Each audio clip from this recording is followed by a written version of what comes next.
Brad Williams, Excel Prime. You're stuck reconciling a spreadsheet or worksheet. You don't know what is what. Somebody passes this worksheet off to you. You're saying, well, what is what? Your job is to sum up all the numbers that are not dates. Where are you going to start? There's a couple different ways to start. You can go in, you can use the ISNUMBER. The ISNUMBER's job is to determine whether the data is a number. Just put ISNUMBER B5. If you have 5,000 rows of information, you just copy this down. And then you're going to have true, false, true, true, what have you. You can see here, we have a true, we have a false.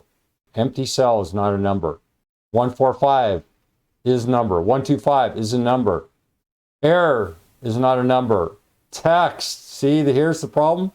This is a text, not a number. Error, not a number. The next question is, what if I have a whole bunch of, well, you can use SUMPRODUCT, and this may be a better starting point, is you can use SUMPRODUCT. We can use ISNUMBER. We can count. Before we do this ISNUMBER deal, we can do a count just to give you an idea of if you have a nightmare situation or if the information that was downloaded is absolutely useless. And you know this ISNUMBER here. This turns true to false and false to true. This is going to be 0 ISNUMBER, SUMPRODUCT, until we put the unitaries. We could do this. No, you can't. Oh, let's see. If we did this and this, I don't know. Let's see what happens. We get a 1. So if you like 1s and 0s, do the 1s and 0s. Control down. But then again, you may confuse yourself or somebody else might not interpret what you're attempting to do here.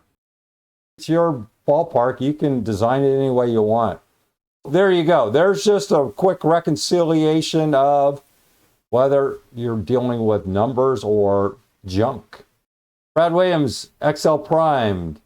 Thanks for watching.